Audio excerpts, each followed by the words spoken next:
The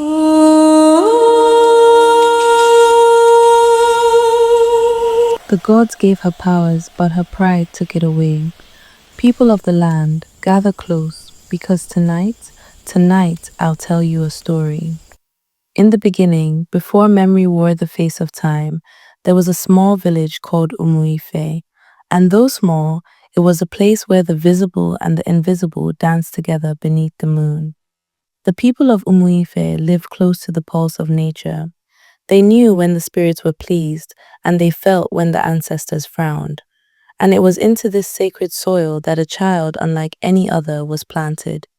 Her name was Nneka. Mother is supreme. From the moment she was conceived, strange things began to happen. The rain would fall only when the earth thirsted. Birds would gather on the rooftops to sing long before dawn, and the village oracle declared that a child of divine breath was coming. She will be a bridge, the oracle said, eyes clouded with visions. A vessel chosen before birth, the healer who walks between the breath of man and the heartbeat of the gods. And so, Nneka arrived into a world already singing her praises. From her earliest days, she was different. When other infants wailed, Nneka gazed quietly at the rafters, as if watching invisible shapes move across them. When a fever swept through the village children, her small hands rested on their brows and cooled them, though she was barely walking. By the time she was 10, elders brought the sick to her hut, and she, with herbs and chants, and a touch that seemed woven from sunlight, restored life. At 16, she spoke with spirits in dreams. At 20, she was the youngest healer ever entrusted with the sacred offal, the carved staff that symbolized the bond between mortal healer and divine will. The people called her Adamor, daughter of spirits. They said the river sang her name when it flowed, and that no sickness could withstand her presence. Mothers traveled from distant villages with dying children. Warriors came to her when poison pierced their veins, and time and again she brought healing and life and hope. But praise is a dangerous wine. At first it warms the heart, then it clouds the eyes. Nneka drank deeply. At first it was small things. She would delay a healing until proper gifts were brought. She would glance disdainfully at older healers and correct them in front of apprentices. When the priest of Ani, the earth goddess, warned her to stay humble, she laughed softly. "Humility is for those who need permission to speak," she said. "But I was chosen before I breathed my first. The spirits answer me." The more she healed, the more the people worshipped her, and the more she believed that she was more than a vessel, that she was the source. Soon, she stopped thanking the gods before beginning her work. Soon, she spoke of her gift not as a sacred trust, but as her own power. Then came the day of the festival of New Yam, when the whole village gathered to offer thanks for life and harvest. Nneka was called to bless the offerings, a sacred task always performed with prayers to the ancestors and the unseen ones. But she stood before the crowd and said boldly, "I, Nneka, need no help from gods or spirits. What I do is mine alone, and I will prove it." The crowd murmured uneasily, but she went on. She raised her hands over a fevered child, a boy said to be near death, and waited for the familiar warmth to flow from her palms. Nothing happened. She tried again. Nothing. A cold dread crawled through her bones. The air felt empty, as if the invisible threads she once held were cut. She whispered chants. Still nothing. The boy's breath slowed. Panic seized her. For the first time in her life, she was powerless. And in that moment of silence, a gust of wind tore through the square, scattering yam offerings and extinguishing the sacred fires. The priest gasped. The people fell to their knees. The gods had turned their faces away. In the days that followed, shame wrapped Nneka like a shroud. The sick came, and she turned them away. The herbs she prepared lost their potency. The chants she spoke were hollow sounds. Villagers whispered that the spirits had abandoned her. And though she tried to pray, no answer came. At last, in desperation, she climbed the stone steps to the shrine of Allah, the great earth goddess, and fell before the altar. "Forgive me," she cried. "I have been foolish.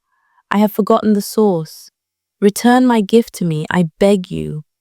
For a long time there was silence. Then, from the shadows, a voice older than the wind spoke. "Power is not taken. It is withdrawn when the vessel forgets its purpose. You have not only forgotten, you have mocked the source that made you. But the path to forgiveness is open if you are willing to walk it." "I will walk any path," Nneka whispered. "Then listen," the voice said. "Far beyond your village lies the evil forest. Within its heart grows the tree that remembers, and upon its roots rests the heart of the forest, a sacred relic. Bring it to us, and your humility will be proven. Fail, and your gift will remain dust." Few ever entered the evil forest. It was a place where night fell even at noon, where spirits forgotten by men roamed freely, and where the cries of the condemned echoed between the twisted trees. But Nneka's pride had already cost her everything. Without her gift, she was a shell. So at dawn, she set out alone. The journey was cruel. The forest's outer edge was thick with thorn bush and creeping vines. Her feet bled on the rough ground. Strange whispers followed her, mocking her name. Faces half formed from mist appeared in the shadows. Spirits who once bowed to her power, now jeering at her weakness. "Nneka," they hissed, "the mighty healer, where is your strength now?" But she walked on. On the second day, hunger gnawed at her belly. On the third, her water ran dry. On the fourth, a heavy mist swallowed the path, and she wandered in circles. On the fifth, a figure emerged from the gloom, a tall, thin woman with hollow eyes and skin like bark. "Turn back," the spirit crooned. "No mortal survives the heart of this place. Your pride will be your grave." "I have no pride left," Nneka whispered, "only a desire to make right what I broke." The spirit vanished and the mist parted. Deeper still she went, and the forest began to test more than her body. It tested her soul. A vision of herself, crowned and worshipped, appeared before her, offering her a throne. She walked past it. A voice whispered that the villagers would never forgive her. She walked on. Shadows showed her 100 ways she could die before reaching her goal. Still, she walked. At last, after 7 days, she came to a clearing where a colossal tree rose from the earth, its roots knotted like the hands of time. The air shimmered with an ancient power. At its base, nestled among the roots, was a small object glowing faintly, the heart of the forest. As she stepped forward, the ground trembled. A figure formed from leaves and smoke and ancient bark, the guardian. "Why do you seek what is not yours?" it asked, voice like thunder. "I seek forgiveness," Nneka said softly. "I seek to serve again, not to rule. I was blind. I thought power was mine, but I see now I was only a vessel." "Words are wind," the guardian said. "Show us the truth of your heart." Nneka fell to her knees. Tears streamed down her face. "I was nothing before the spirits breathed into me. I am nothing without them now. If I am to die here, let it be as one who has learned humility." The guardian was silent for a long moment. Then the roots shifted, lifting the heart and placing it gently in her hands. "Rise, daughter of spirits," the guardian said. "You have remembered who you are." When Nneka returned to Umuife, the village barely recognized her. Her proud bearing was gone. Her eyes held no arrogance, only quiet strength. She walked straight to the shrine of Allah and placed the heart upon the altar. The earth sighed, the winds stilled, and then warmth flooded through her veins. The whispers of the spirits returned, clearer and stronger than ever. The herbs she touched glowed with life. The chants she spoke carried power once more. The people gathered around her, awestruck. Many wept, some fell to their knees, and Nneka spoke to them, her voice steady. "I was a fool. I thought myself greater than the source that shaped me. But the spirits have taught me that power is not glory, it is service. It is love. It is humility. From that day forward, she healed again, but never with pride. She asked for no praise, demanded no gifts. She trained new healers and taught them that their gift was never theirs to claim. And when they thanked her, she simply smiled and said, "Thank the source, for I am only a vessel." Years passed. Nneka grew older, and her hair turned silver. Her name became legend, not as the proud healer who defied the gods, but as the wise one who learned the true meaning of power.